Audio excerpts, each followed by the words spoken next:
going to start a little early because I know everyone's ready to go.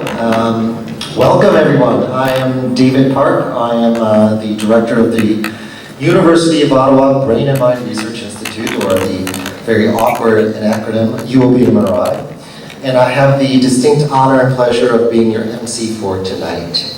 So, welcome to Brain Health, the start of Brain Health Awareness Week 2016, hosted by the UOBMRI and the City of Ottawa. So this is the third year we're doing this kind of presentation, Brain Health Awareness Week, and it's for the community. It's for us to interact with you, listen to you, and at the same time for us to be able to tell you about the exciting things that are going on. So, without further ado, I'd like to start this week off and today off with a proclamation by the city, represented by Cloutier, the city councillor for Vanier. Thank you very, very much for coming. So we'll have a little official announcement.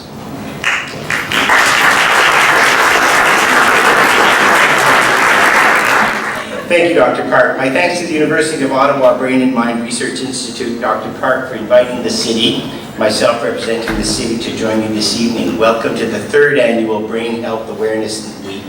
Bienvenue à la troisième semaine annuelle, est-ce que ça se dit? Semaine annuelle de sensibilisation de la santé cérébrale. 50% of all Canadians, about 15 million people, have had brain disorder impact their family. Dans les prochaines 20 années, la maladie liée au cerveau va devenir une des causes les plus primordiales dans les décès et l'invalidité ici au Canada. The City of Ottawa supports the University of Ottawa Brain and Mind Research Institute and its vision to create one of the world's top neuroscience centers for the treatment of brain disorders, and it is truly a privilege for me as the councillor for Alta Vista to be the home of this outstanding research hub. Brain Health Awareness Week is an important event that aims to advance public awareness about mental health and brain health as two interrelated concepts. Brain Health Awareness Week brings together a diversity of voices on the topic of brain and mind health. The engaging speakers will provide our community with an opportunity to hear different perspectives and get to know the University of Ottawa Brain and Mind Research Institute as an emerging world leader in neuroscience research and the treatment of brain disorders. The Mayor, Council, and I offer my best wishes for a successful Brain Health Awareness Week. And in that, I have a proclamation that I'd like to present to Dr. Park. Whereas brain and mind-related illnesses affect 1 in 3 Canadians of any age, and whereas the socioeconomic cost of brain and mind-related illness is enormous in Canada and worldwide, et attendu qu'Ottawa, avec à sa tête l'Université d'Ottawa et ses établissements de recherche et hôpitaux associés, est un centre national de recherche sur le cerveau et l'esprit. Whereas the University of Ottawa and its partners intend to improve the brain health of its citizens and nationally promote brain health, and attendu que la semaine de sensibilisation à la santé cérébrale visera à sensibiliser davantage la population aux maladies liées au cerveau et à l'esprit et à réduire les préjugés qui leur sont associés. Therefore, Jim Watson, the Mayor of the City of Ottawa, does hereby proclaim October 3rd to 7th, 2016 as Brain Health Awareness Week in Ottawa, and it calls upon all citizens to mind their brains.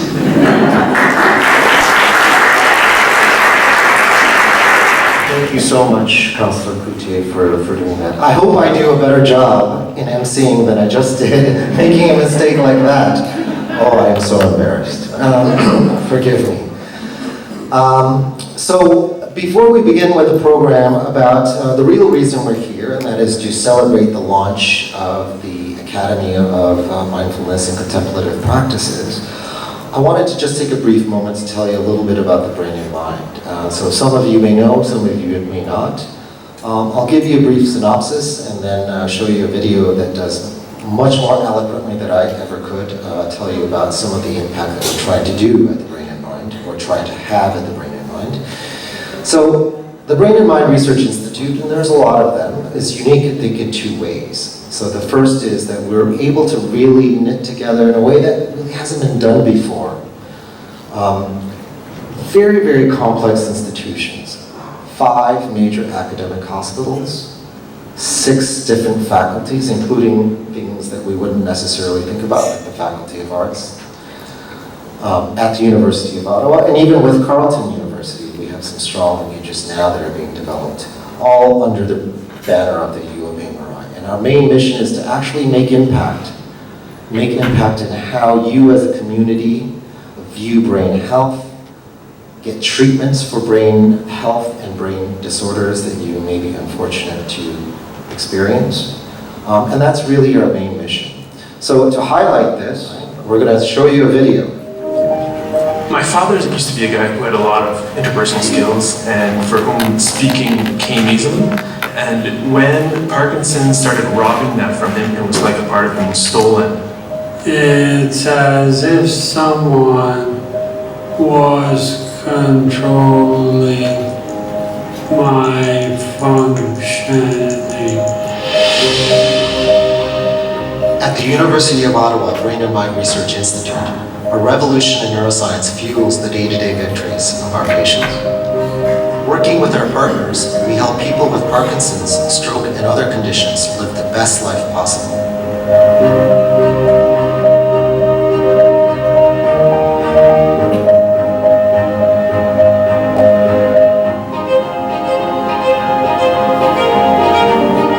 My daughter decided to get married this year because she wants her father to be there to walk her down the aisle to dance, and you don't know how this disease can progress later on. So her dad walking her down the aisle is a pretty important thing for her. And the dance, of course, and the speech.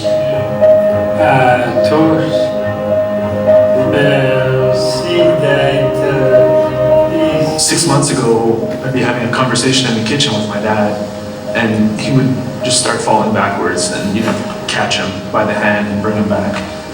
But to see him get up there and dance the whole dance and, make it look almost easy, even though we knew it really wasn't, it was unbelievable, and it was such a gift that was given to our family and to my dad.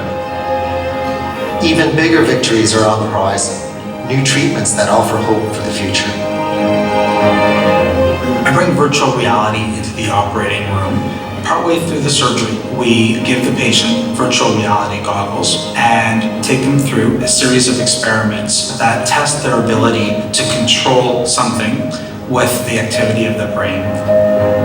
We're trying to understand what can we do to make someone better after stroke. So we know that the brain is plastic and can modify after injury and after stroke. Part of that includes the stem cells. After stroke, the stem cells and dividing cells within the brain will actually go towards the site of injury. The question is, what do those cells do once they get there, and are those cells helping in terms of recovery? On a dans le cerveau ce qu'on appelle des circuits qui contrôlent l'humeur. Et de manière assez critique, il y a des changements dans ces circuits-là qui mènent à la dépression ou à l'anxiété, mais vraiment le défi, c'est d'identifier avec précision où sont ces changements-là. Our 200 researchers and clinicians are unlocking the healing power of the brain. We're harnessing the brain's potential to repair itself, to recover from injury and disease. We're here to help families. What this program has given our family is almost like a reset. It gives us more time. The Brain and Mind Research Institute and the Integrated Parkinson's Care Network have given Robert a quality of life that he would not have otherwise. So we have a fully participating husband, father, and now grandfather in our family.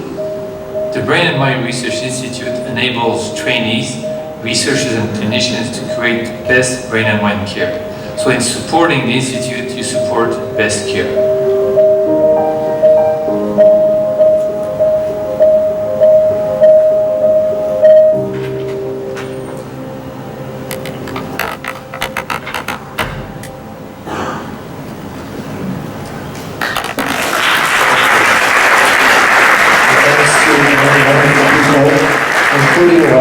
who actually participated in this video. So one of the greatest pleasures that I have as director is actually talking to a whole lot of people in the community, people who are healthy but concerned about their brain, or people in various populations that actually have Parkinson's or mental health issues, suffer from stroke. And what's interesting about all of them is that in fact there is a tremendous hunger and desire to actually learn about innovative treatments that aren't necessarily a pill. And as you can see by the crowd that's here, the thing that excites the community the most in my experience as I talk and get around is this whole notion of mindfulness, the whole notion of meditation, and how it helps a wide variety of things that we all encounter in life. And so this is what we really want to celebrate today and to learn about today. So we have an exciting program where we're going to learn about this particular academy and the genesis of it. We're going to learn about mindfulness and mental health, and then we're going to end the scientific program with mindfulness and how it affects brain function.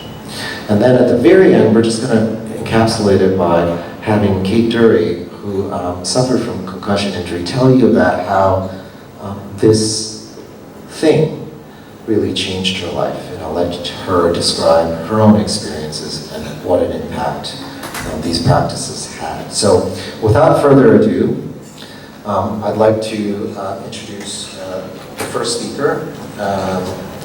So Andre Vellino. Andre Vellino is from the Faculty of Art, and he'll tell you and a practitioner of Buddhist practices for many, many years, 30 years, I believe. And he'll tell you about his personal journey into what we now, with himself and many other of his colleagues, forming this academy and what the mission of the academy is in terms of education and research on these practices. So, well, thank you very much, David. So my name is Andre Vellino. I'm a professor in the School for Information Studies in the Faculty of Arts.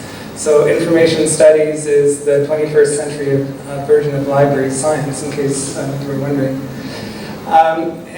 So I'm not a researcher in this area at all, but my job tonight is to tell you a little bit about the genesis of the Academy, and by way of this story, I will be thanking the various participants and people who have contributed to it.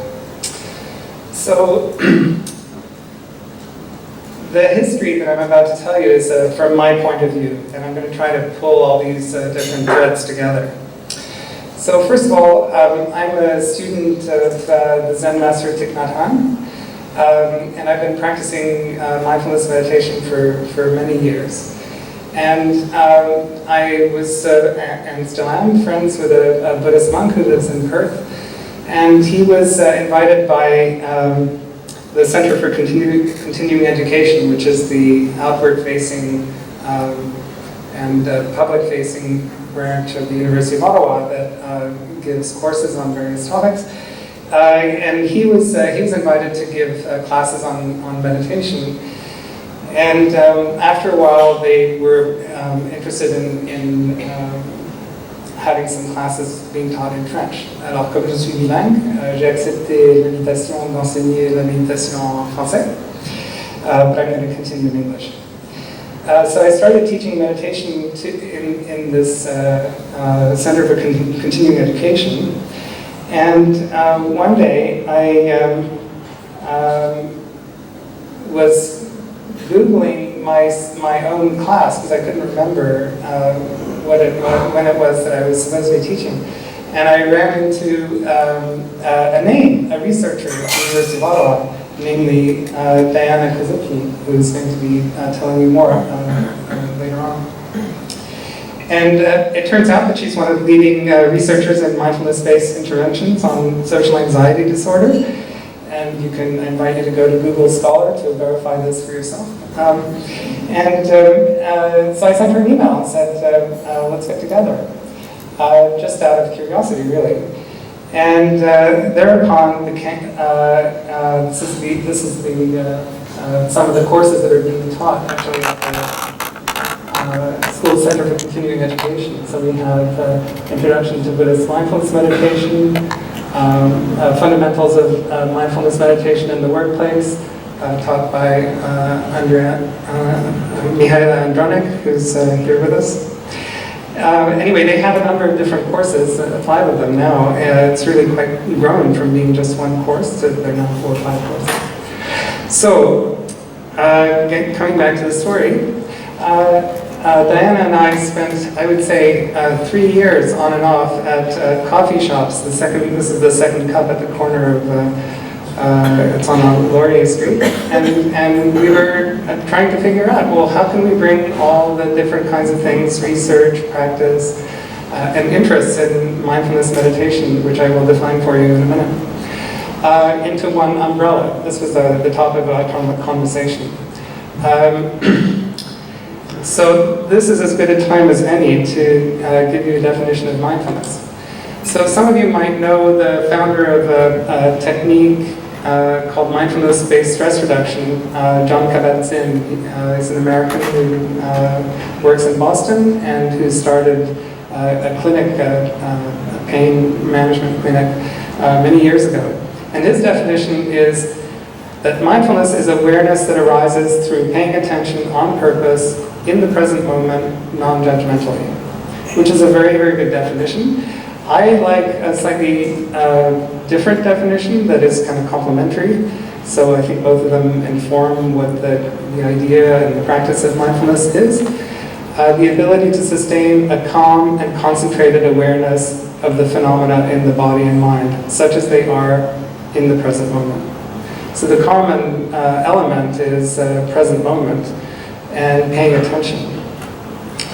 So that's a definition that I proposed to you.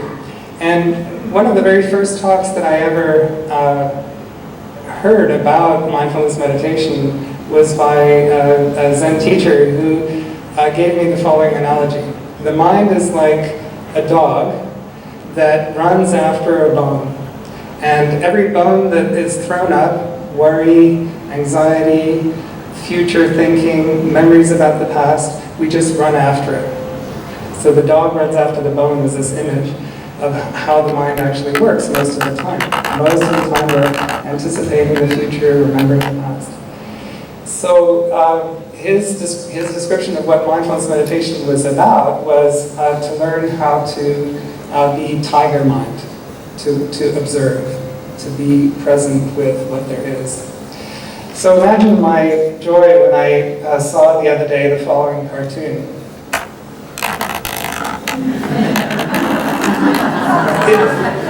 This is so true, you have no idea. It's exactly right. The key to meditation is learning to stay.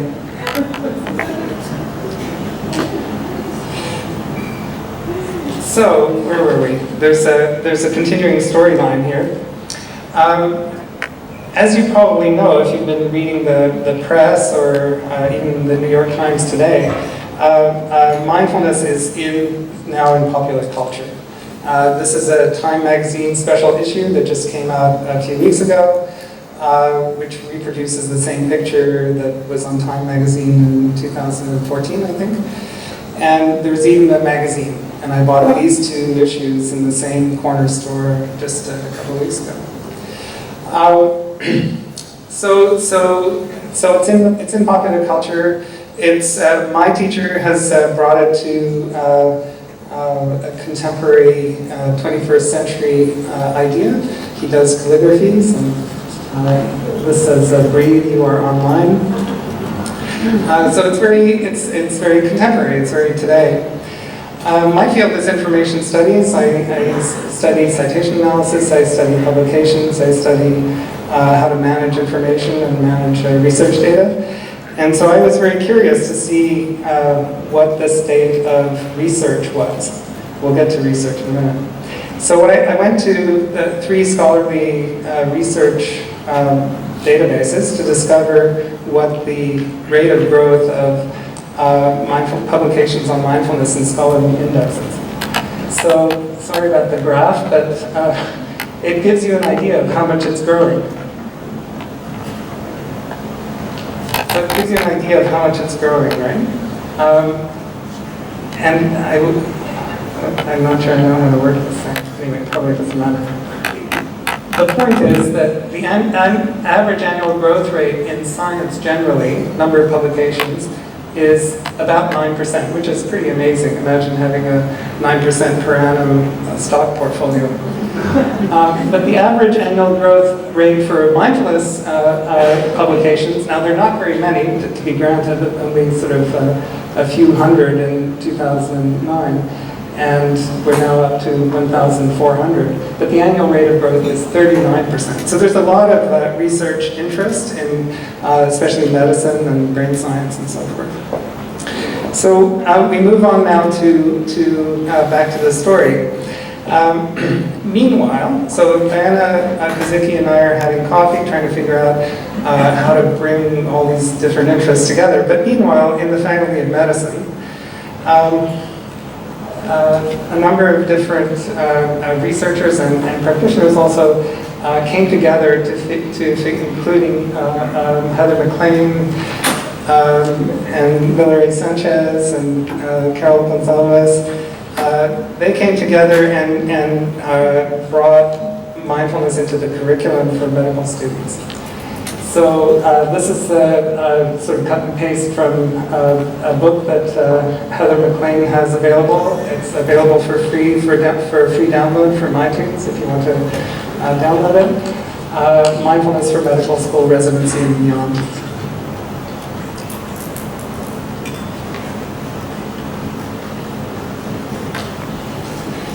So after 3 years of having coffees with Diana, in that period, I started teaching mindfulness meditation to professors as well, via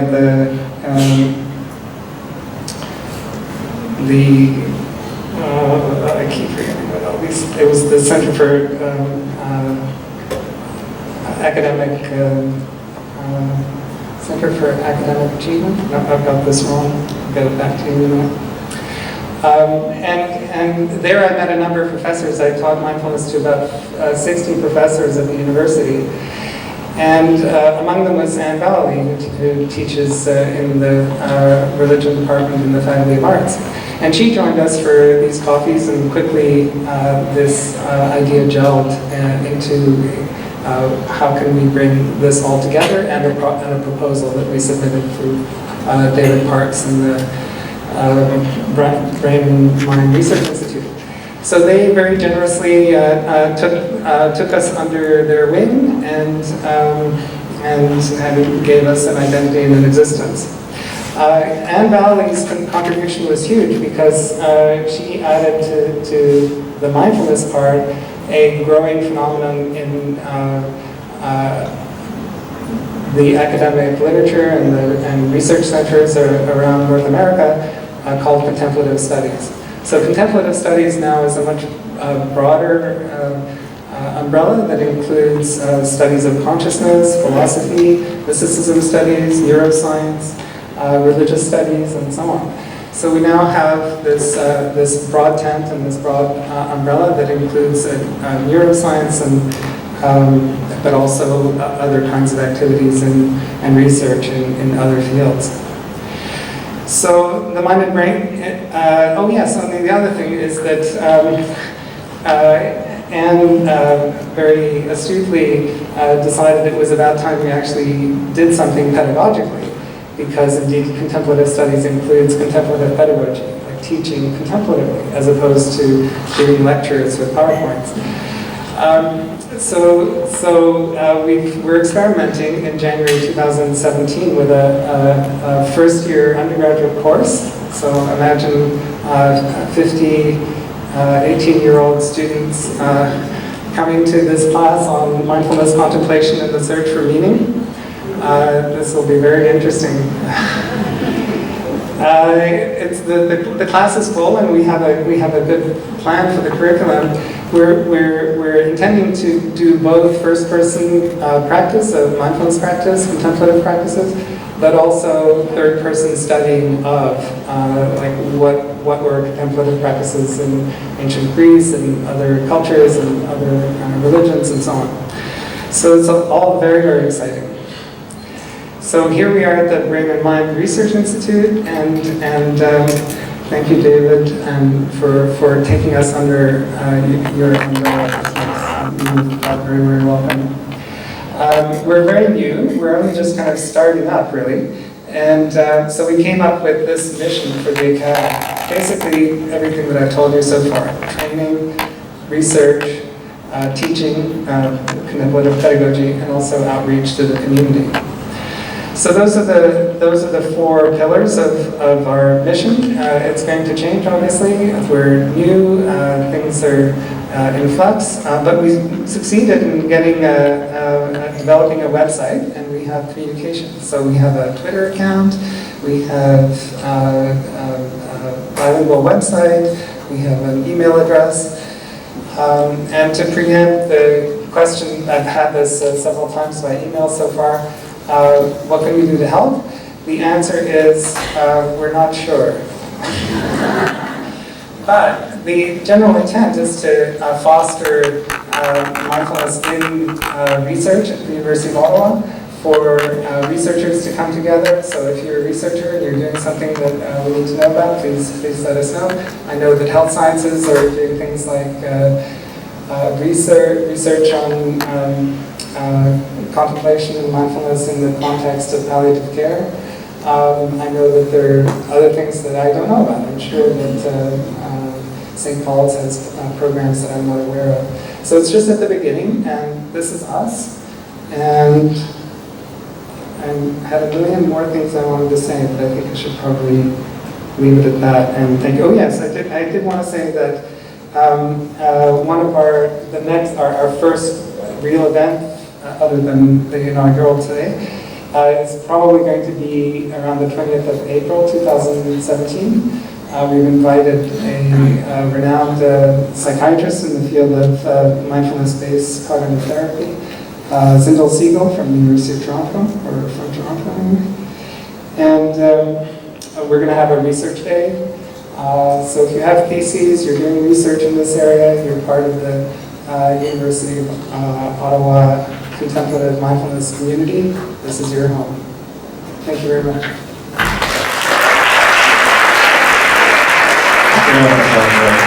So on the program, I think it's very important to emphasize that the mission of the Academy is to do education, to research, both in the university setting, but also to link out into the community, and it's very important. So without further ado, the next speaker is Diana Kazicki. She's in the Faculty of Education. She's going to be talking about mindfulness and mental health. So please, a warm welcome.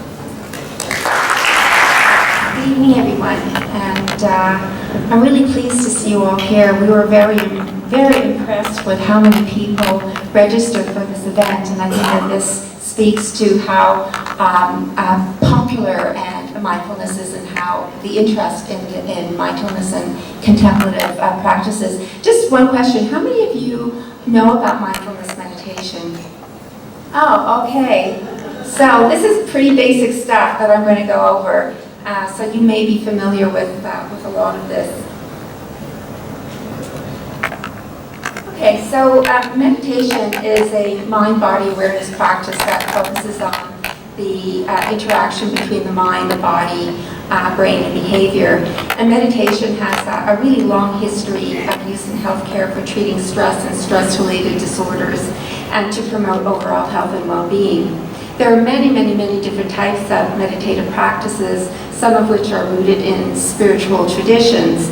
One popular practice used in medical and mental health settings in particular is the Buddhist practice of developing mindfulness. This practice is also called Vipassana meditation or insight meditation.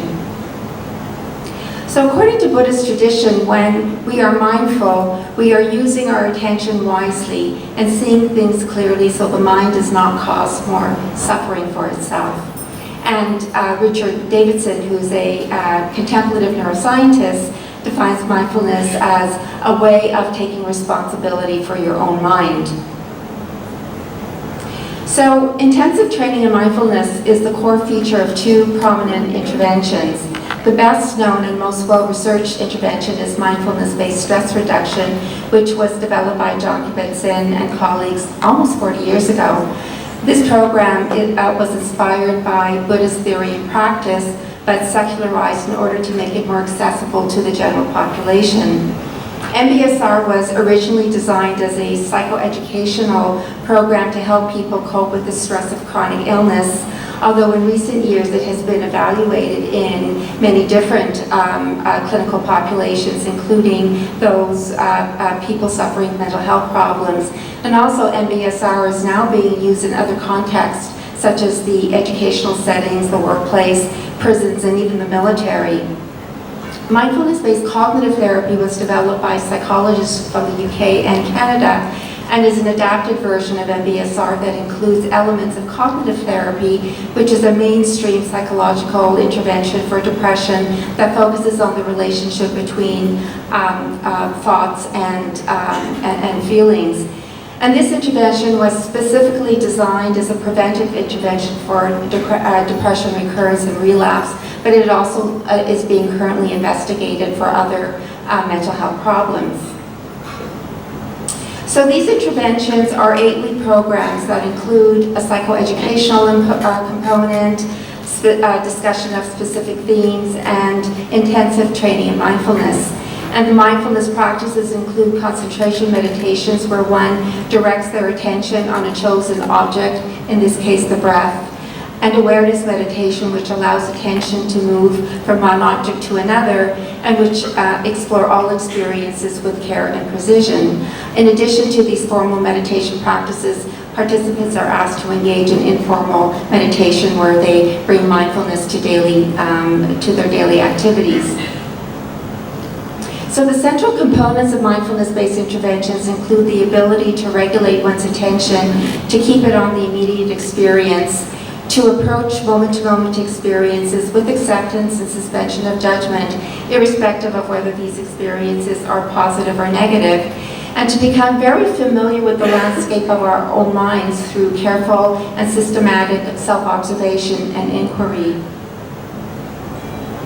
So, there are many theories about how mindfulness improves psychological health, and at this point we don't really know, but a number of theories have been proposed.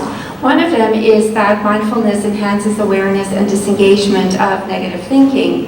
And when you think of it, we spend a lot of time being preoccupied with one thing or another and are not fully present in what we are doing. In fact, a study by Harvard researchers showed that we are mentally absent almost 50% of the time.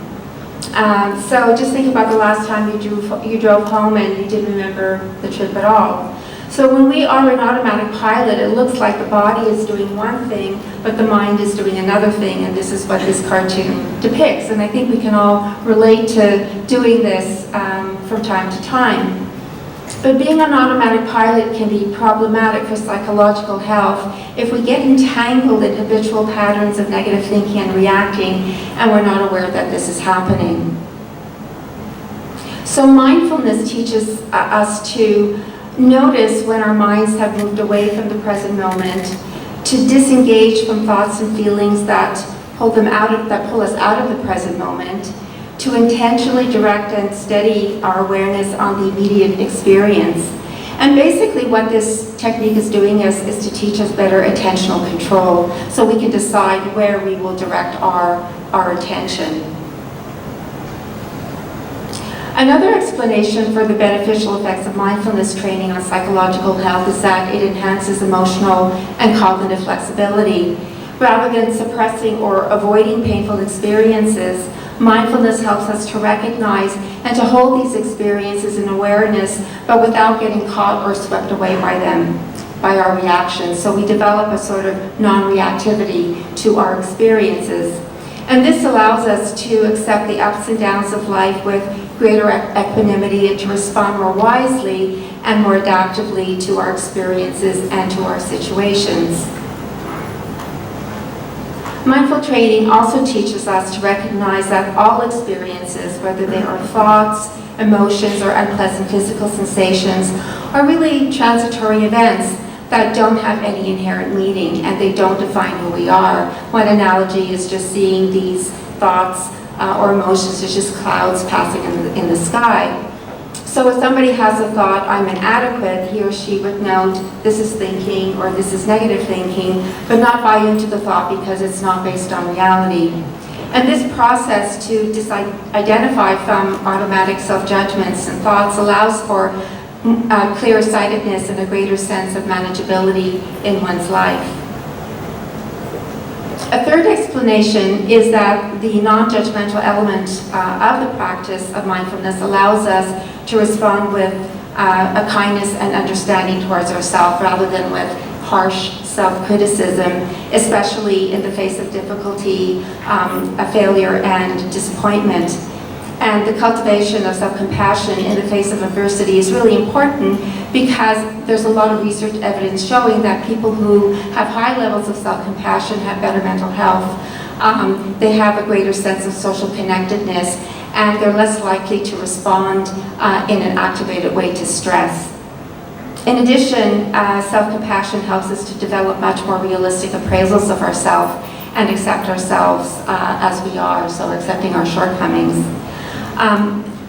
Finally, compassion towards others fosters greater empathy and compassion, compassion towards others, and also a greater sense of interconnectedness and satisfaction in relationships. And of course, this is very important for mental health well, because having satisfying relationships is a buffer against stress and is associated with good mental health.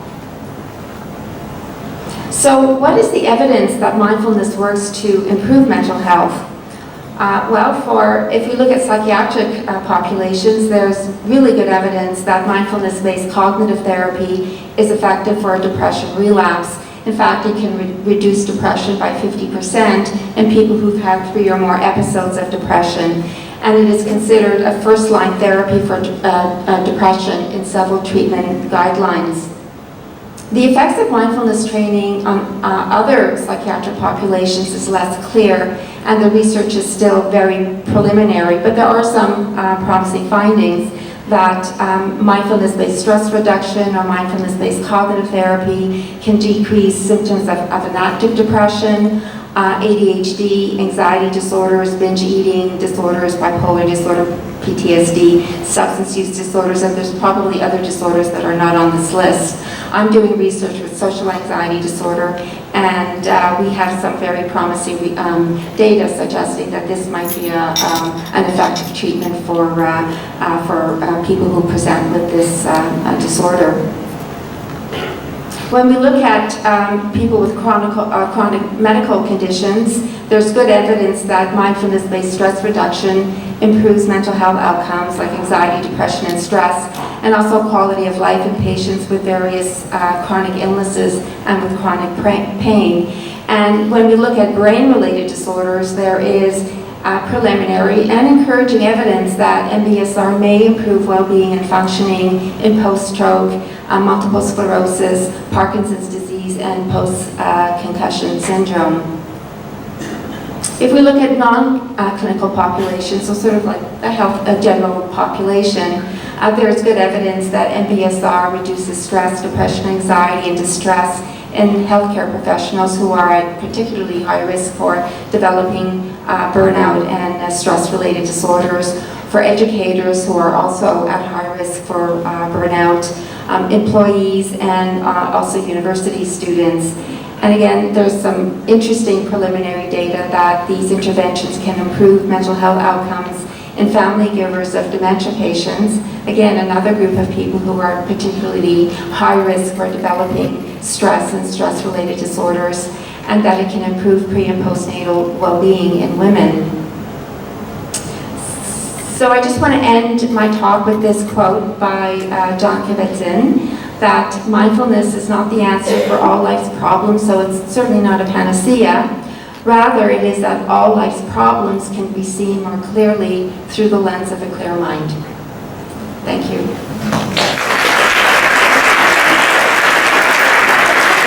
Thank you so much, Jonathan. By the way, so after Heather speaks, and I'll introduce Heather shortly, we're just going to hear from, as I mentioned, Kate, and then we'll have a kind of an opportunity for everyone to ask questions about what's going on with the Academy, what's going on in the field, etc. So I think that will be a great chance to engage as well as afterwards. So without further ado, Heather McLean. So you heard a little bit about her, Assistant Professor of Neurology. So Heather. All right, well thanks for having me, and thanks Diane and Andre for going first.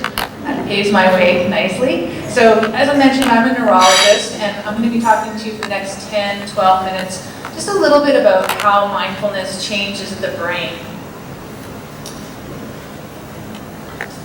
And how do we get these to advance? Let me try this. There we go. So we're going to start with the basics though. So the brain is the organ in which we experience, process, and in which we mediate the responses to our outside world. Now it weighs about 3 pounds. It has a tofu-like consistency if you were to touch it with your hands, and it lives in our skulls, just a short distance away from the rest of our body. And it consists of about 1.1 trillion cells, 100 billion of which are neurons. And 100 billion is an interesting number because it's the same number of stars in our Milky Way galaxy. But on a microscopic level, neurons, which are brain cells, are electrically excitable cells. They move information, which are basically electrical signals, around the brain by making connections with other neurons. And in this picture, we see one neuron connecting with a second neuron and making a little electrical circuit. But individuals don't just make single connections, they make many, many connections. And a single neuron can receive input from anywhere to several thousand to several 100,000 of other neurons. So the number of possible electrical circuits that can be made is staggering.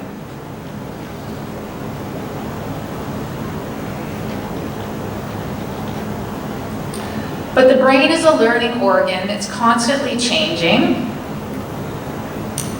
And it changes by strengthening some neural connections while weakening others.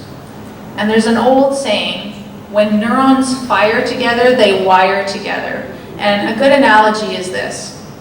If you're walking through a field, a virgin field, there may be many possible paths that you can take. Ones that are frequently used eventually become well-worn paths. And the brain is continually changing itself, its structure and its function, creating new favorite paths and letting other paths grow over. So this is a good example of how quickly our neural pathways can be rerouted and how persistent those changes can be. So I want you all to look at this image here, and for many of you, at least in the beginning, it should just appear to be a lot of random black and white splotches. But as you stare at it, there may be a picture that emerges eventually. There may be a picture of a cow that emerges. Can anyone see the cow? I see a few hands. Okay, I'm going to start pointing out some things. So we see a cow's head here. Right, this is his head, or her head. This is her right ear. This is her left ear. This is her right eye and left eye, and this is her nose, and this is her back. People starting to see the cow a little bit now? For those of you who still can't see it, I'm going to give you a little bit of a help. All right. Now what I want you to do is I want you to close your eyes. Keep your eyes closed for a few seconds, and when I ask you them to open them again, I want you to see this original picture, not as the cow, but as that original image of black and white splotches. So open your eyes. Can you not see the cow anymore? No. Once you see the cow, you can't unsee it, and that's because your brain has learned, it's made those neural connections. So this constant remodeling of the brain that takes place over time is called neuroplasticity, And the effects of this remodeling the brain can be seen as either structural changes in the brain, which are visible on MRIs, where frequently used areas of the brain tend to grow and infrequently used areas tend to shrink. And the remodeling of the brain can also be seen as functional changes in the brain, seen on functional imaging, like functional MRIs, or by altering brainwave rhythms, like we see on an EEG or a magnetoencephalogram. So as Andre previously mentioned, the definition of mindfulness is paying attention to present moment experiences on purpose, non-judgmentally, or what I like to say with qualities of curiosity, compassion, and acceptance. And as Diana has previously pointed out, mindfulness practice can be both formal and informal practices, but both involve basically intentionally bringing focused awareness to the present moment experience, and a present moment experience is as simple as attending to one's breath. But you may be wondering how focusing one's attention on something as mundane as the breath could possibly make the brain do anything better than perhaps maybe breathe a little bit better. But I like to use the example from 1980s pop culture cinema from The Karate Kid, that when Daniel was learning how to wax on and wax off and paint the fence, he was actually learning a lot more than how to wax a car and paint a fence. By learning to do the simplest things mindfully, you're unknowingly acquiring all sorts of valuable skills and actually changing your brain's structure and function. The first researcher to report the effect of meditation on brain structure was a Harvard neuroscientist named Sarah Lazar. And what she did is she performed MRI scans on 20 seasoned meditators and compared them with images obtained from a control group of 20 non-meditators. Now the meditators had experience, but they weren't monks, they weren't nuns, they were average Joes that were from the West, Western society, had regular jobs. But they did have on average about 9 years of meditation experience, and on average they were practicing just under an hour of meditation per day. So they'd done a fair number of hours of meditation. The non-meditators, however, were just local Joes that were matched in characteristics like age and gender, but they had absolutely no meditation experience or yoga experience. And what Sarah Lazar did was that she looked with MRI scan at the brain's cortex, so the outermost surface of the brain. And what she found when the brain images of the two groups were compared, she found that some cortical areas in the brains of meditators were significantly thicker than the same areas in non-meditators. And specifically, she found that the prefrontal cortex here, which is used for executive function, reasoning, planning, judgment, and also moderating social behavior, was much thicker. And also this passage of brain right here called the insula. Now the insula plays a role in awareness of your internal bodily sensations, which kind of makes sense because in meditation a lot of times you're paying attention to inner body experiences. But the insula is also postulated to play a role in empathy, so the awareness of others' emotions. And this becomes really key when we start thinking about mindfulness.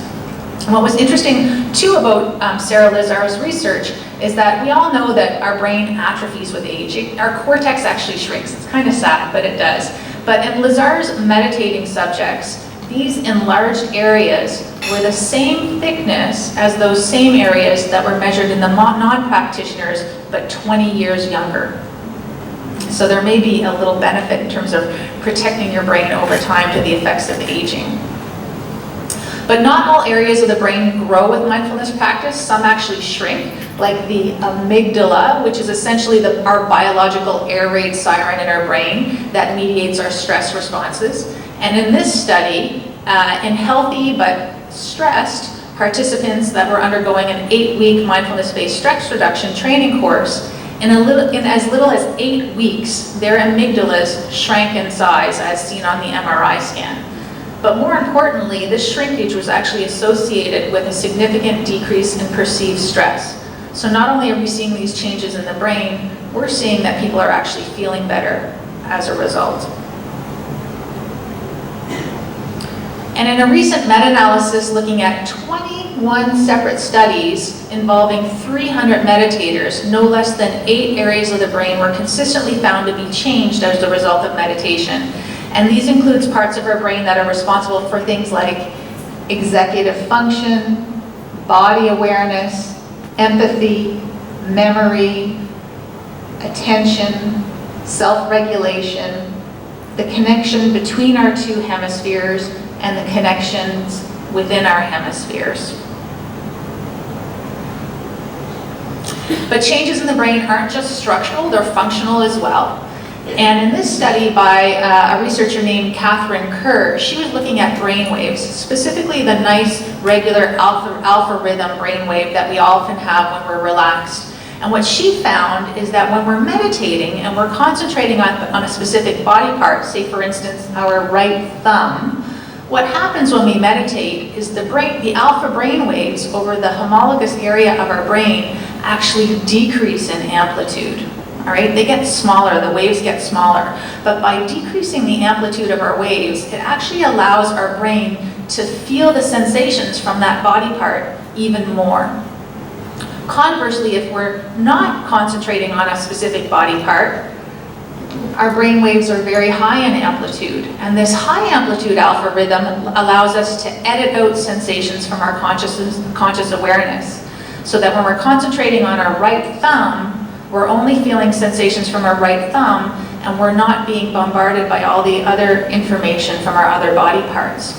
And what Catherine Kerr found was that in experienced meditators, they can modulate their alpha rhythms from high to low amplitude as they move from one body part to another much more quickly and flexibly than non-meditators. And this might not only have a benefit in terms of concentration and switching focus and tasks, but it might also play a role in cognitive and emotional flexibility, and she's going to be studying that further. Lastly, evidence of the impact of mindfulness on the way our brains function at rest, as measured by functional MRI, is also fascinating. And it was really surprising to learn when you actually stuck people in an MRI scan, a functional MRI, and asked them to do nothing. Their brains were actually highly active. But most of the prominent activity occurs in a system of largely medial structures, so midline structures in the brain that work together. And this system is called the default mode network. And it's responsible for that habitual mind wandering, daydreaming, and lost in thought state that Diana was mentioning that we are pretty much in almost 50% of our waking hours. So this default system is also associated, unfortunately, with rumination and even obsessiveness. And it tends to be more active in people that are experiencing mental illnesses such as depression and anxiety. But what's interesting is that mindfulness has been associated with less default mode network activation, which may be the neural correlate for how interventions such as MBSR and mindfulness-based cognitive therapy improve depression and anxiety, etc., and how just in general mindfulness might allow us to lead happier, more peaceful lives. So what can you do to reap the benefits of mindfulness in your own brain and in your own life? What small things can you do on a daily basis that might add up to big changes in your brain and everyday experience? Start your day with a 10-minute meditation. It kind of is like tuning your instrument if you're an orchestra player before playing in your orchestra. Pay attention to present moment experiences periodically whenever you think about it. Move through your day attending to one task at a time. When feeling anxious, sad, angry, or impatient, feel the bodily sensations without thinking a whole lot about them. Accept your feelings, and then you have to accept your own feelings about those feelings instead of resisting them. Be curious, compassionate, and accepting of others. So I hope I've piqued your interest a little bit in terms of curiosity into the possible effects of mindfulness on the human brain. And in the words of the author, that was the Harvard University author that found that we are lost in our thoughts almost 50% of the time, and the more we're lost in thoughts, the less happy we are. A human mind is a wandering mind, and a wandering mind is an unhappy mind. The ability to think about what is not happening is a cognitive achievement that comes at an emotional cost. And as a neurologist, I can appreciate the human brain as the crowning achievement in terms of brain evolution within the animal kingdom. Yet this same brain that's so intelligent is also the creator and perpetuator of a lot of human suffering. So like my iPhone, it may be time for an operating system update. Thanks. Thank you so much, Natalie. I'm very glad that you had that last slide about what can you do on a daily basis to improve mindfulness and practice mindfulness practices. Because I think there may be a danger and a tendency to think this being a university setting and talking about research and thinking about all the fancy words and the concepts of psychology, psychiatry, and the brain. But I think it's important to understand that these have real-world consequences for all of you, and that's why you're here. And so we're going to end this by actually introducing Kate. Where are you, Kate? Kate, who's actually experienced this and had her own personal journey into mindfulness practices after she suffered from an injury, and I'll let her tell. Kate is a certified yoga instructor. She's the Lululemon ambassador, and also a dear friend and a supporter of the Brain and Mind. So thank you, Kate. It's so funny, I feel like such a fish out of water wearing fancy shoes and a fancy outfit being a yoga teacher. I actually asked David, I just came from teaching a yoga class, I said, can I wear my yoga clothes? He's like, maybe not. And it's funny because this used to be my uniform in my old life, and I'll get to that. I feel really honored and humbled to be here amongst these incredible minds. And it's funny, as I think the second speaker asked, who's heard of mindfulness? And certainly the majority of people in this room put up their hand, and it was such a beautiful moment for me, because 6 years ago, when I had my accident and discovered yoga and meditation, it literally felt like the best kept secret of all time. So 6 years, a lot can change. So I want to give you a little backstory on why and how I got to this moment. So on January 20th, 2011, I was out for dinner after work with a colleague, and we had a delicious meal. We ordered dessert and coffee. But my bladder was just not on board and would not be ignored, so I excused myself to use the ladies' room. But I never came back. After what can only be described as a catastrophic fall, I sustained a serious traumatic brain injury. And it was an accident that took away my identity, my livelihood, my well-being, and perhaps most importantly, my peace of mind for a very long time. I went from working 10 hours a day in a career I loved, and I worked my asana off to get to overnight, literally in a blink of an eye, well, the time it takes to go to the washroom, I guess, barely being able to read or be on a computer for more than minutes at a time, living in chronic pain 24/7, headaches, frequent migraines, dizziness, vertigo, nausea, extreme sound sensitivity, depression, anxiety, constant overwhelm, cognitive fatigue, living in a persistent fog in my brain, major short-term memory issues, a sleep disorder. I mean, the list goes on, but I will not bore you, but that became my life in a blink of an eye. On top of it all, I was grieving. I grieved the life that I had built. I grieved everything that I loved. And I grieved, most importantly, this Kate Dury person that I had known for 30 years, but could no longer recognize. None of this was part of the plan. I was easily described as a type A workaholic overachiever. And as I said, I was working in a job that I had always wanted. I was sitting on a board of directors for my professional association. I had been married about 6 months earlier, living in a beautiful home we had purchased together, and we were trying to conceive our first child. I was engaged in a rich, active social life, tons of extracurricular activities, and the list goes on. So needless to say, this injury was nothing short of devastating to my mind, my brain, my body, and my spirit, literally my everything. Yet little did I know it would also become my greatest teacher. Loss is the most brilliant and brutal teacher of all. And life is not a straight line. I can sit in this room, and although I may be maybe one of, hopefully, 10 or less brain injury survivors, perhaps more, injury, illness, loss, trauma, challenge, pain, it's part of the process, this human experience we are all sharing together. And there are no exceptions. We all go through it in one shape or form. And truly, these experiences ask us to step into the driver's seat and take charge of our health, our well-being, and our life. And although our current healthcare system is amazing at saving lives, we're blessed to be Canadian. Quality of life, on the other hand, it requires a huge personal investment.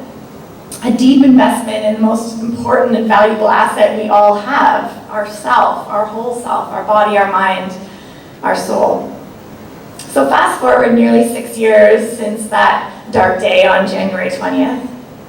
I can now say that I feel blessed to have been admitted to the rehab hospital just across the parking lot.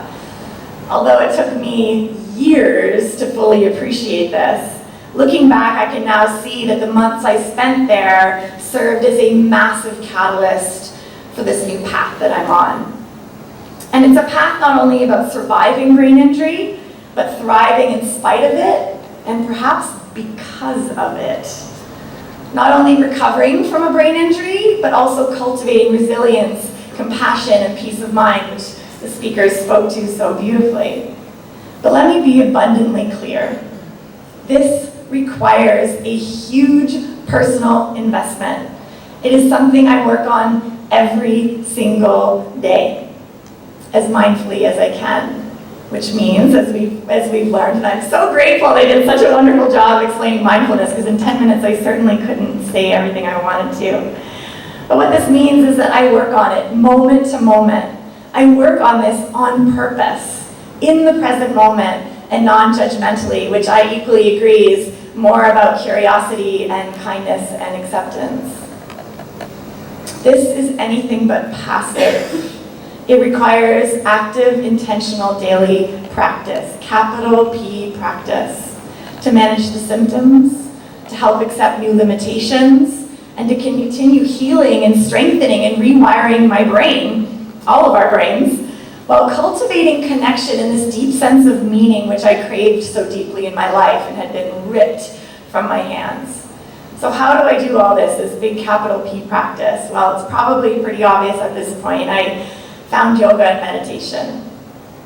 And this truly serves as the foundation from which everything else is possible. So all the other therapies, interventions, this is the foundation for me.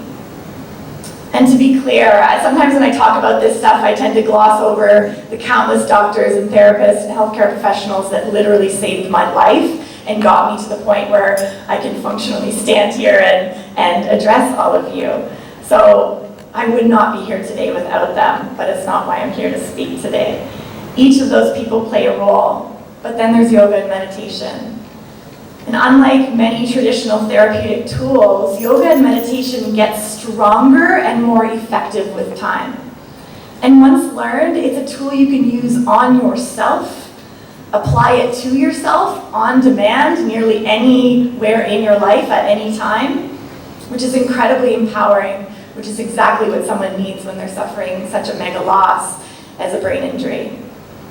And we often talk about pills as being kind of this magical, as close to a silver bullet as we get. But as I was doing my yoga therapy certification, I even realized and learned through my research that even the most simple therapeutic intervention that we have in modern day medicine is only taken about 50% to its prescribed recommendation. And so although when you hear the words of what is meditation, and what is mindfulness, and what is yoga, it's really simple. It's quite easy to grasp. Pay attention to your breath.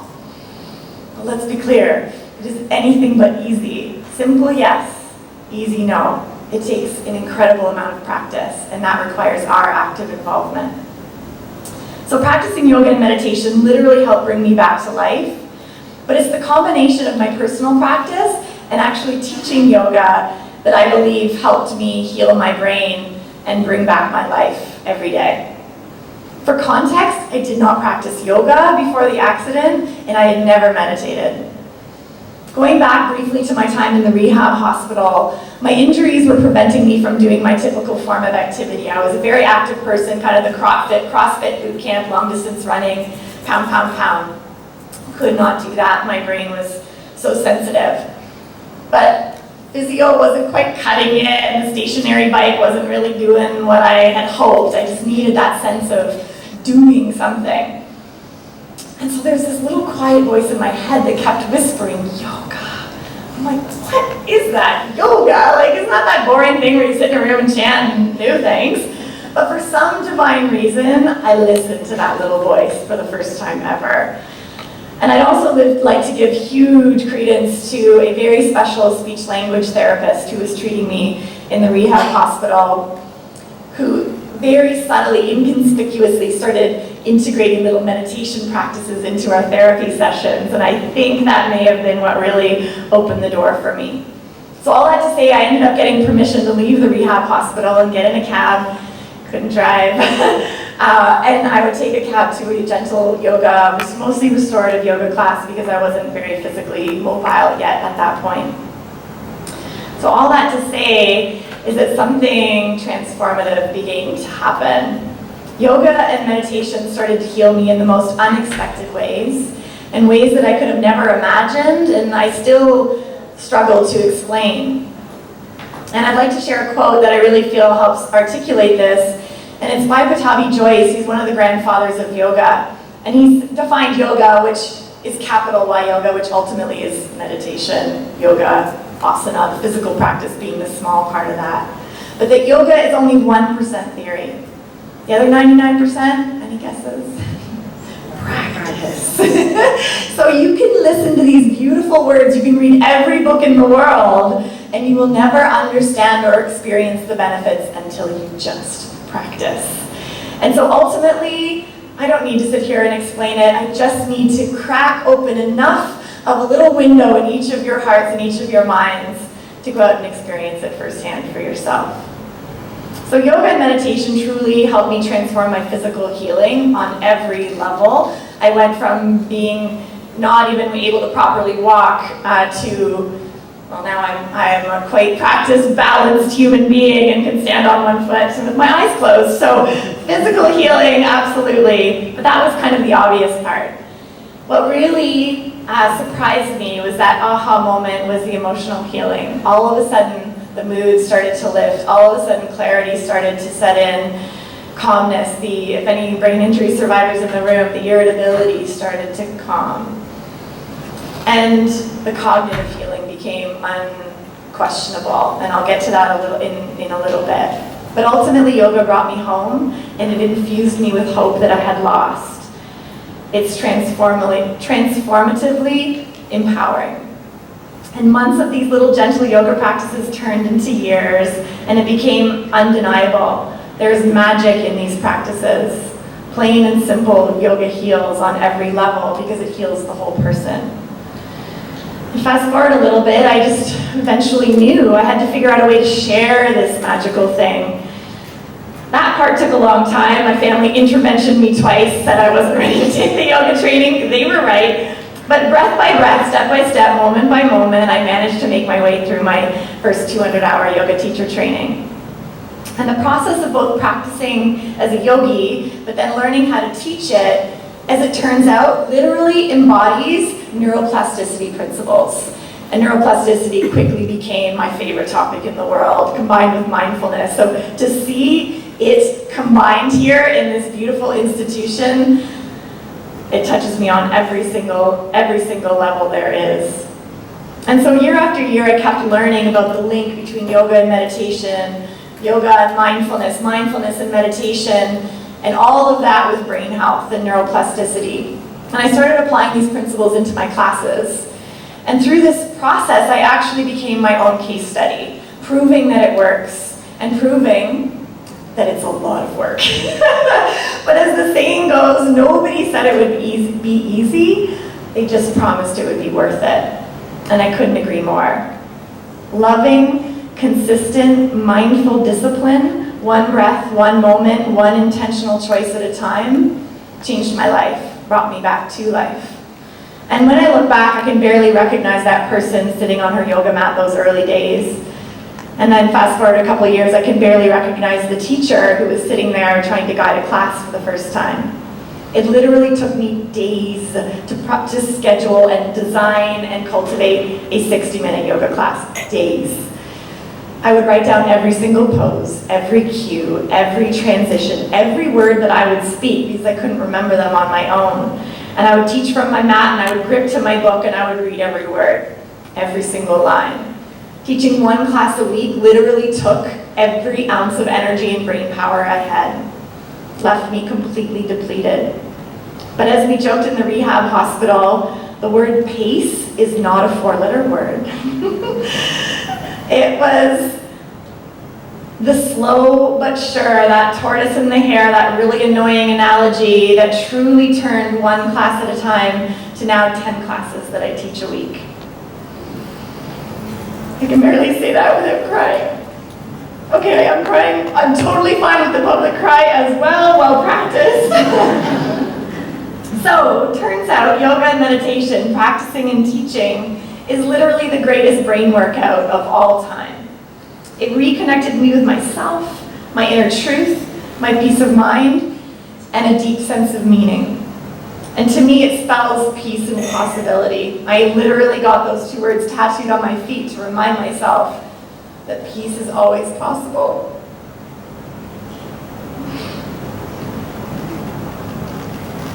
So today, I still live with many persistent and challenging symptoms. Pacing still remains my challenge, but I am more alive than I have ever been, more present and more aware, and more at peace than I ever was in my entire life. Even making the 6 figures, even with the home, with the husband, as I say in some of my workshops, the babe, the boat, the bucks. Today, I stand here as a more happy, more peaceful, and more grounded human than I ever was. Mindfulness is now a non-negotiable for me. It's a daily practice. On the cushion in formal practice, on the mat in my yoga practice, and off the mat, off the cushion in my life every day. So David asked me a couple questions about what I should speak to, and the last little bit was how outreach and research support for brain injury and mindfulness is so important. And because I believe that this was the best kept secret of all time, I mean, that is really my platform, is that we are desperate for continued research, outreach, awareness building, support, and education in mainstream intervention. I was blessed to have a speech therapist who happened to be a Buddhist, who happened to integrate a little bit of meditation into my early recovery days. That is not the norm. It needs to be in that early intervention phase desperately. It needs to be at the GP level, it needs to be at the hospital level, it needs to be in the early intervention. But we need these great, beautiful minds to make it mainstream. The path I discovered is not the norm, but I desperately want it to be, and I feel like we're so close to making that possible. And the research and the outreach and the awareness building that the Brain and Mind Institute is doing, along with Sarah Lazar and all these incredible Harvard and Stanford trained researchers, they're literally leading a charge in a global movement, a transformation on a global scale. We've come to the point where benefits are no longer in dispute, no longer deniable, and what yogis have known for hundreds and hundreds of years is now being backed by this irrefutable proof that the practices are based in science. And to me, there's still a little bit of magic. Yoga and meditation heals. And I'd like to share the fact that I'm bringing this all kind of full circle as I stand here. I'm actually introducing a yoga and meditation program for brain injury survivors called Love Your Brain. I started weaving these principles into my practices and my teachings, and I started applying for grants and thinking of ways to bring this out into the world, and it turns out there's a beautiful organization in the States called Love Your Brain that's doing just that. And so as I take this practice into the corporate world and into my own personal community, the yoga and meditation community, we really need this backing from the educational world, from the academic world, and from the medical world to strengthen that acceptance level in the community. For better or for worse, doctors are seen as God, and what comes out of their mouth is extremely, extremely powerful to those who are desperate for answers. And in my early days of recovery, I was told on countless occasions that, Kate, during the first 12 months of your recovery is when you'll experience most of your gains. And if you're lucky, picture the little tails of a normal distribution curve that in the 12 to 24 months following your accident, you may see little trickles of gains. But after 2 years, make peace. This is as good as it's going to get. That is not true. We need to stop perpetuating the hopelessness that is neuroscience of 20 years ago. And so just in this room alone, just at this panel here, is that truth. And the further that we can spread that message, the more our brains we will heal and keep healthy for their life. Yoga and meditation makes my new life mission possible, which is a life lived on purpose with purpose. One breath, one moment, one intentional choice at a time. And this is not just magic, this is the science. And it's not just possible for some of us, it's possible for all of us. So let's make this a reality together. Thank you. Namaste.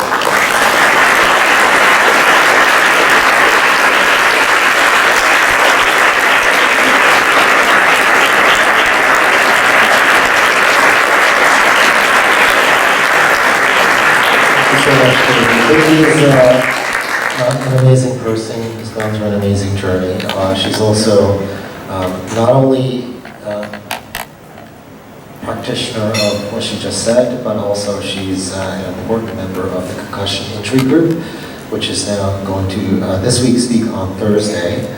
And so she's one of the founding members. Please support. This is the only pitch for support. This year we are supporting brain and concussion injury. There's a little card that you have. There's a website on it. Please support their efforts to actually make a difference in patients who suffer from brain and concussion injury. The other thing, before we get to some questions, is on a lot of what we've talked about, our talks, we can actually put this in practice. So the Wellness Center on October 29th, we are having an actual session of meditation and yoga. So please join us there. Thank you very much, Terry, for giving us your support in that regard. It's in Canada. And you have on your little cards the website for registration there as well.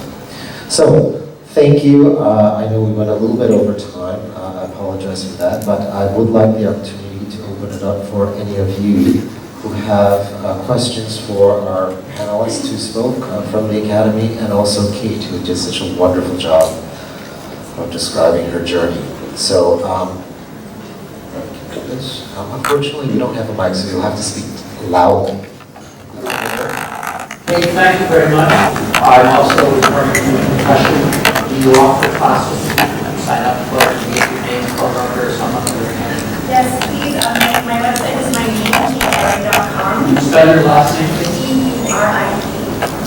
And right on the main page is a contact link. And if you fill that out and say "Love Your Brain" in the subject line, that's the name of the program. And Pranashanti is a local yoga studio that's completely funded. Sorry, say it again. Pranashanti.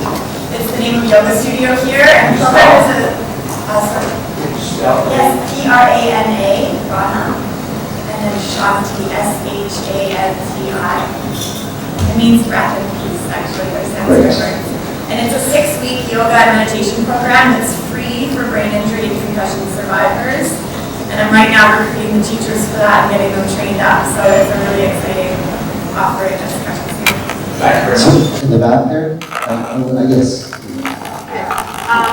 This is for the panelists. So a lot of individuals can describe their meditation experience as being almost mystical in a sense, where they encounter seeing some kinds of lights behind their eyelids. Is there a medical phenomenon to explain that?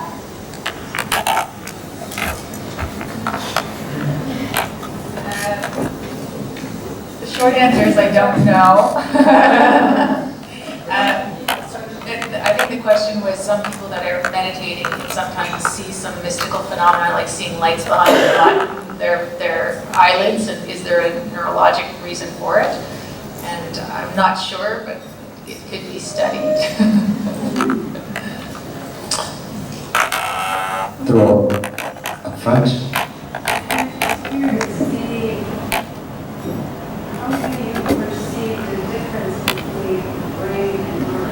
How do you perceive the difference between brain and mind is the question for our panelists in this context. Anyone want to take that? I will say, so there's different perspectives of spirituality, mind, and brain. What I like to tell people is that, in fact,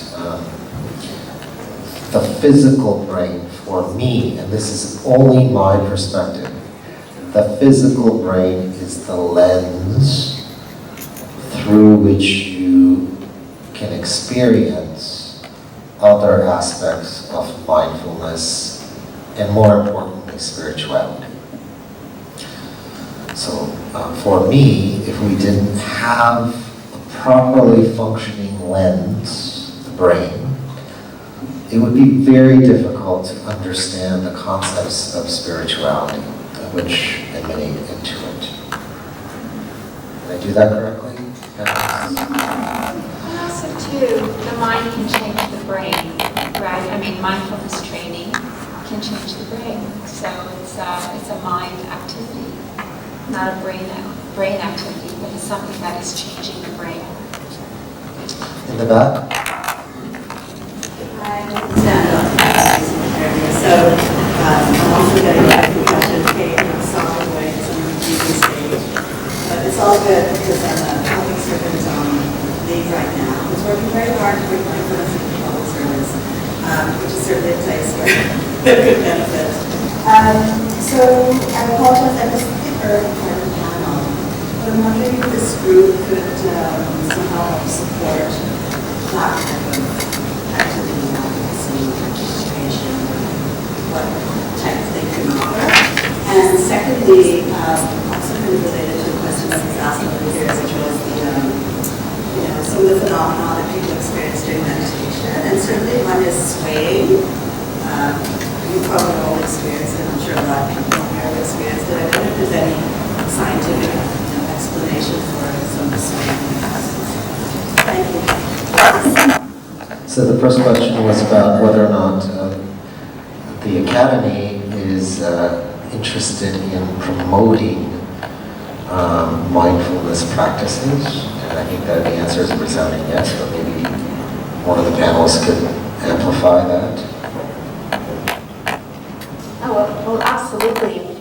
One of the missions is to educate the public about the benefits of mindfulness for different disorders. So this would be something that the Academy would do, is have public lectures on the benefits of mindfulness for a variety of disorders, inviting experts in the field, and also inviting somebody who already has a personal experience and has used mindfulness or meditation to help that heal from that process, from that experience. So, yes. And I think the second question was on the physical manifestations of a variety of physical manifestations of meditation, including swaying, if there's any comment on that. From our neurologist. I'll take the neurology question. So, again, I don't know, the neuroscience behind mindfulness is still really in its infancy. And basically, the research in neuroscience is basically, like you were saying, we're trying to catch up to what people have figured out for thousands of years because they've been doing it. And so again, the short answer is I don't think that we know. There was one interesting little tidbit that I have been learning in my neurologic research, and one of the brain areas that does seem to be increased in the brain after mindfulness is what's called the temporal-parietal junction.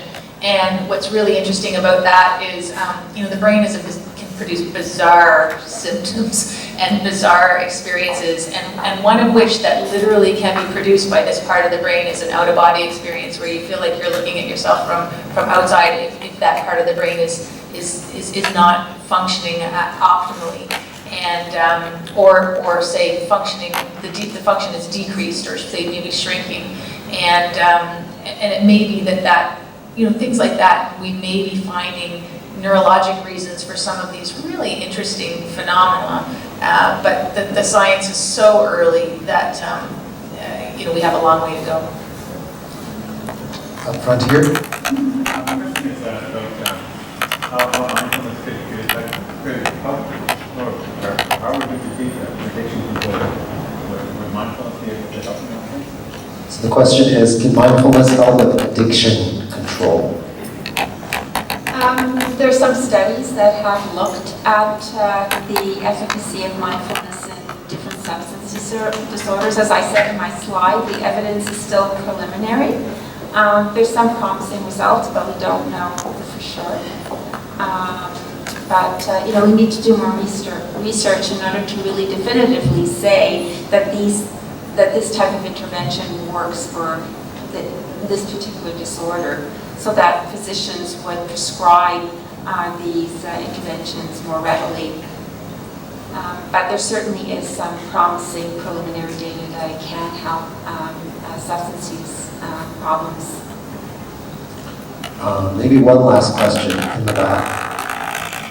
Yes. I'm interested in the efficacy of mindfulness training for people that are groups of people, like soldiers, first responders, that are going to be under extreme stress. And I know I read about a program in the American military to inoculate soldiers before they're deployed to be aware of mindfulness and other stress control techniques, so to avoid getting severe PTSD.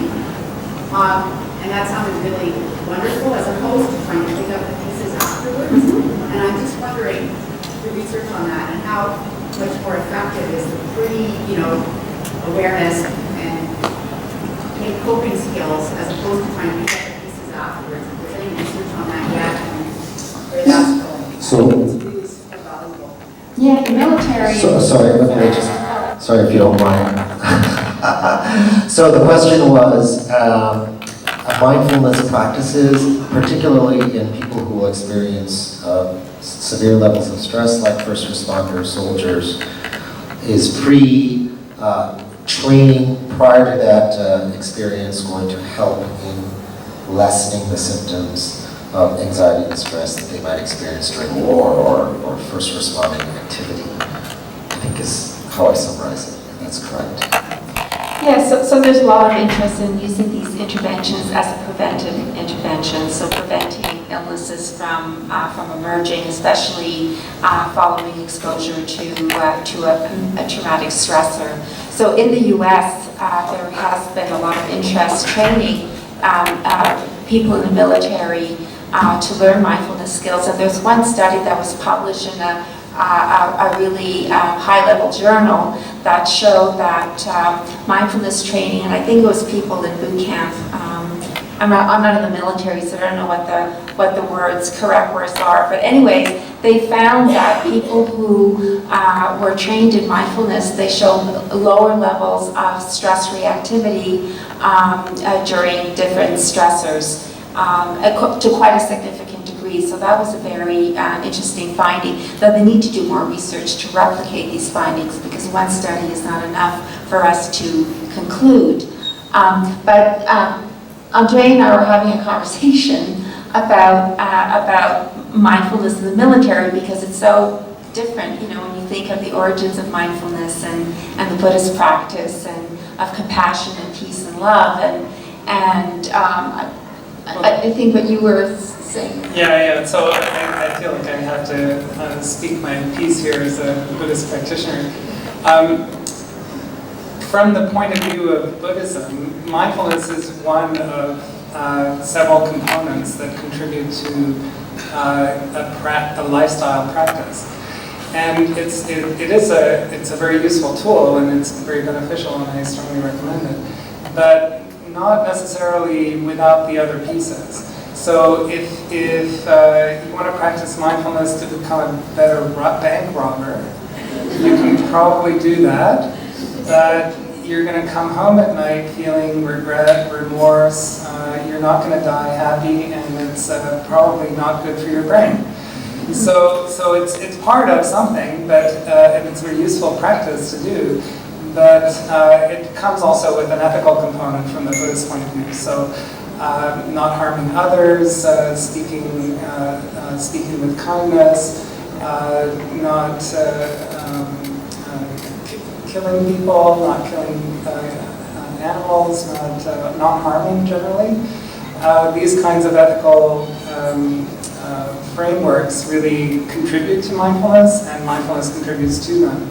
So the Buddhist practitioner of aiming a rifle will, if he or she pays attention to their internal phenomena as they're aiming to kill someone, may very well, after deepening their practice, decide to abandon their rifle if they're taught mindfulness appropriately. This is from my point of view anyway. So I'd like to thank all of you for joining us this evening. But before we disperse, please stick around, talk to our panelists, speak to Kate, speak to me. We're happy to talk, although this is not my area, so I can't contribute much. I will say, however, that my wife accuses me of being goal-oriented, which I don't think is part of the mindfulness practice, right? Because I'm always looking for the future. What can we do? How do we get there? Right? So I'm going to continue on with that, with the promise that I'll be more mindful in the future. But I want to leave with one of Kate's questions, just for us to consider, and that is, given what we know now about mindfulness and meditation practices of a variety of sorts, why is it, and Kate I think posed a very, very important question, why is it that we are not disseminating that information more widely, particularly in the healthcare system? And I think in this regard, I will tell you, all of you are probably much more advanced than what most, or many, Heather, the exception, of physicians might think of being helpful in a wide variety of circumstances. So what is that barrier that's keeping us from doing something that is simple in concept, difficult in practice? I agree.